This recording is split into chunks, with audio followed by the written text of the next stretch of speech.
Let's start lecture number 2, unit 2 of financial functional management।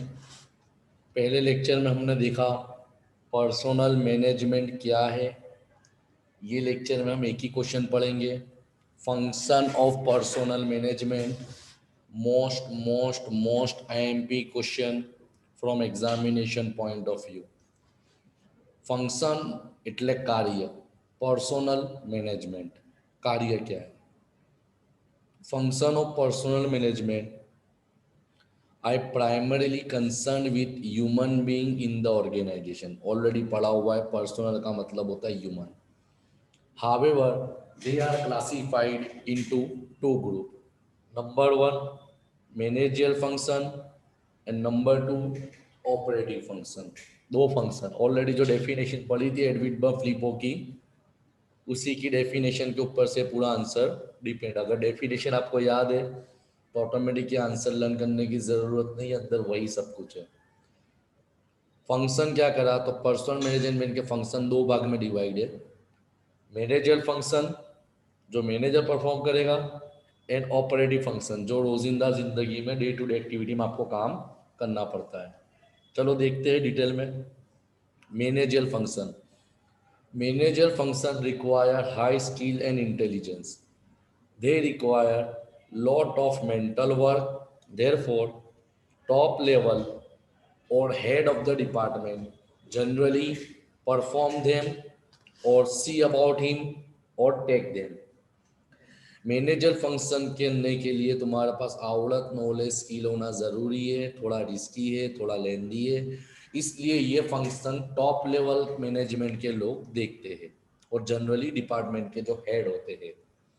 अब इसमें कितनी चीज़ आती है तो इसमें चार चीज़ पढ़ना है: प्लानिंग, ऑर्गेनाइजिंग, डायरेक्टिंग, कंट्रोलिंग। याद रखना, अब यहाँ पे जो हम प्लानिंग की बात कर रहे हैं वो एम्प्लॉय के रिलेटेड है।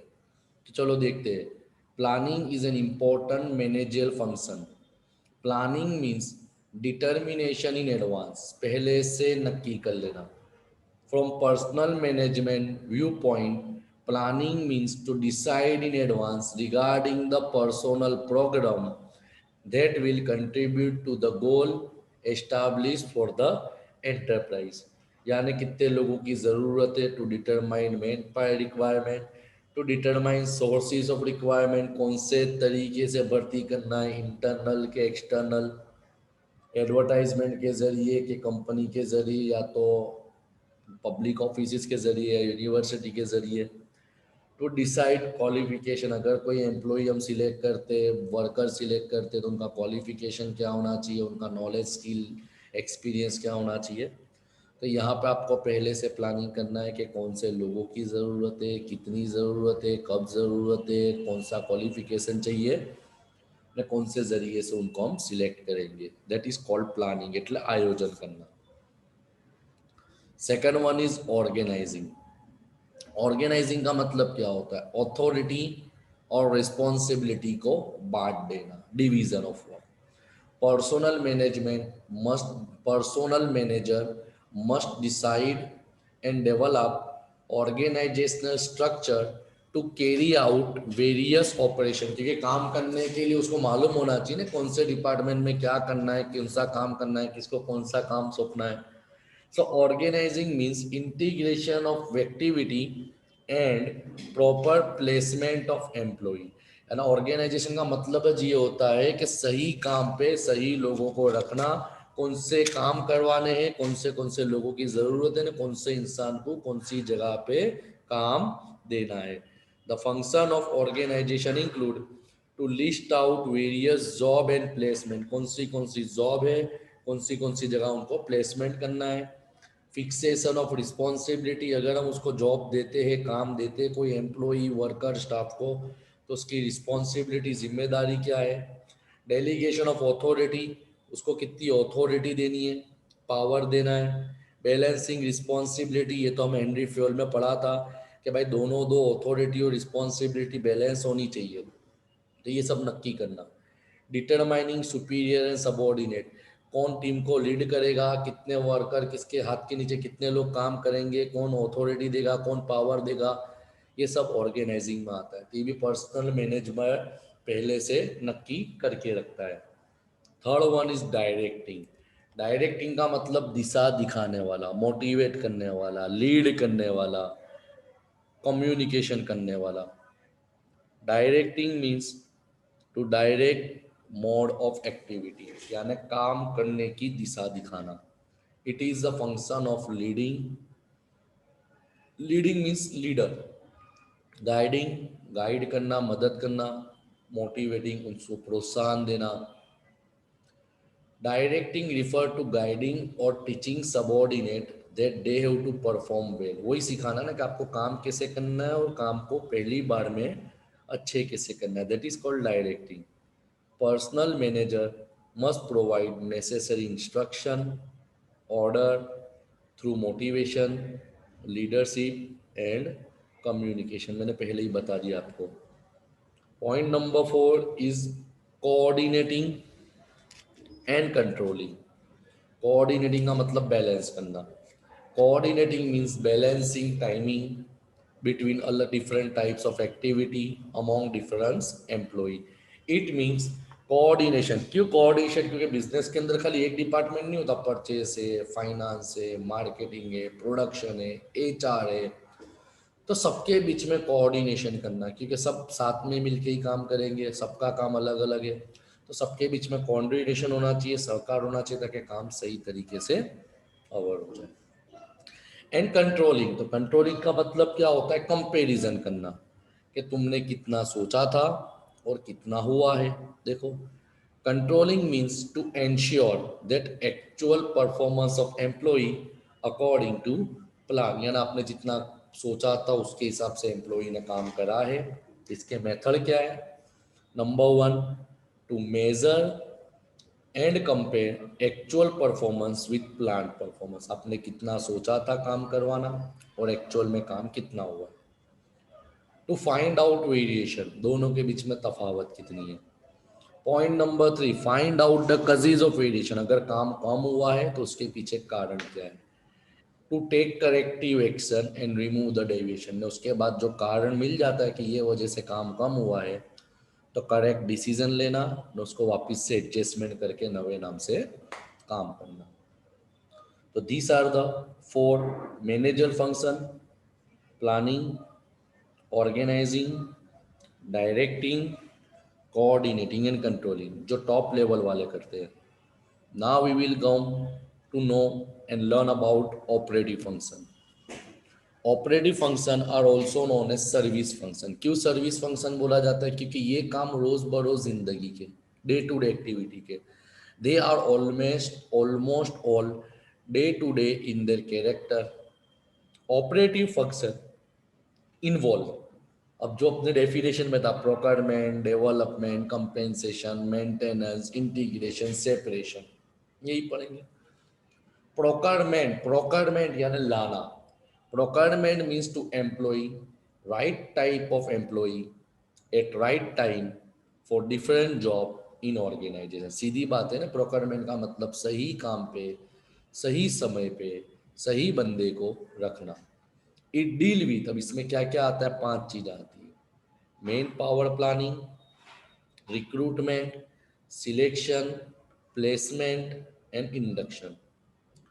तो मेन पावर प्लानिंग का मतलब क्या होता है?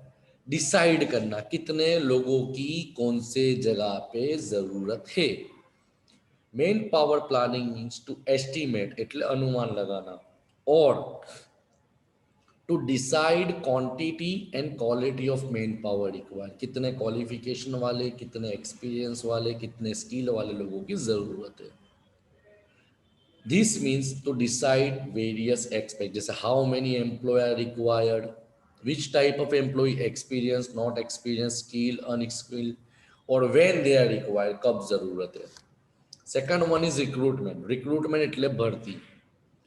Recruitment is the process of searching prospective employee and stimulating them to apply for the job. भर्ती का मतलब होता है कि लोगों को नौकरी के लिए एटलीस्ट अप्लाई करे, जॉब के लिए अप्लाई करे उसके लिए मोटिवेट करना, उत्साहना। नंबर 3 सिलेक्शन એટલે પસંદગી, जो लोगों ने रिक्रूटमेंट में अप्लाई करा है तो उसमें से जो बेस्ट बंदा है, सुटेबल बंदा है, उसको सिलेक्ट करना। Selection means judging the suitability of different candidate and selecting most suitable personnel, यानी जो सबसे बेस्ट है उसको सिलेक्ट करना। Next one is placement. अब जो बंदा सिलेक्ट हो गया है उसको नौकरी पे रख देना, काम पे रख देना।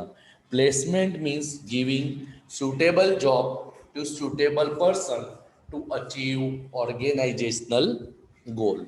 And last one is induction. Induction का मतलब वेलकमिंग प्रोसेस। याद रखना, एमसीक्यू में 100% आएगा। वेलकमिंग प्रोसेस, जब कोई नया बंदा आता है तो उसका सबके सामने वेलकम करना कि भाई ये बंदा है, तो उसको क्या फीलिंग ऑफ सेफ्टी लगेगी, अपनापन लगेगा। तो ये तुम्हारा पहला टॉपिक हुआ प्रोक्योरमेंट, क्लियर, जिसमें 5 पॉइंट पड़े, main power planning, recruitment, selection, placement and induction. अब सेकंड पॉइंट आता है ऑपरेटिव फंक्शन में, वो है डेवलपमेंट। डेवलपमेंट का मतलब अपने एम्प्लॉय को ट्रेनिंग देना, प्रोग्राम देना, परफॉर्मेंस को अप्रेस करना, सराहना। Development means to improve skill, knowledge, efficiency, ability of employ. कैसे? By providing necessary training and development program. This function involve 3 things. इसमें कितनी चीज आती है? 3 चीज। Performance appraisal, training and development program. तो परफॉर्मेंस अप्रेजल का मतलब क्या होता है? It involve evaluation of employ, यानी एम्प्लॉय के काम को मेजर करना, मापना कि उसने कितना काम करा है। अगर उसने काम ज़्यादा करा है, एफिशिएंट करा है, इफेक्टिवली करा है, अच्छे तरीके से करा है, तो उसकी परफॉर्मेंस को मेजर करना। Number 2 training. ट्रेनिंग क्यों दी जाती है? सबको मालूम है, कोई काम अच्छे तरीके से सीखने के लिए। ट्रेनिंग એટલે अच्छे काम को सीखना है, जो काम करे उसको अच्छे तरीके से करना। Training is the process of increasing the skill of employee to perform particular job effectively. And number 3 is development program. Development program याद रखना, ट्रेनिंग और डेवलपमेंट प्रोग्राम में फ़र्क ये है कि जो ट्रेनिंग होती है वो जनरली लोअर लेवल के लिए होती है, जो डेवलपमेंट प्रोग्राम होते हैं वो मिडल लेवल, टॉप लेवल उनके लिए, जिसको अपने सेमिनार्स बोलते हैं। Development programs such as seminar, conference are conducted for the development of high profile। आ गया ना, मैंने बोला ना हाई प्रोफाइल, क्लियर। तो ये तुम्हारा सेकंड फंक्शन हुआ। Third function is compensation. Compensation એટલે पगार। ये ऑलरेडी अपना पड़ा हुआ, एक समान काम के लिए एक समान वेतन, मगर फेयर वेतन। Compensation is the process of providing adequate यानी बराबर, इक्विटेबल यानी एक समान, एंड फेयर रेम्यूनरेशन यानी प्रॉपर पगार to the employee for the contribution to the goal. जो लोगों ने काम करा है तो उनके बाद काम के बदले में उनको रिवॉर्ड के तौर पे अच्छा पगार मिलना चाहिए। Personal manager must determine proper remuneration on the basis of nature of work, risk involve and responsibility. याद रखना, पगार 3 पॉइंट पे ध्यान देना।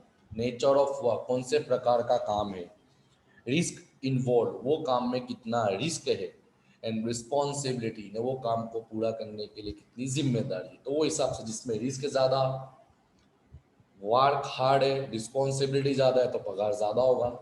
वर्क भी कम, जिम्मेदारी भी कम, रिस्क भी कम, तो पगार कम होगा। क्लियर।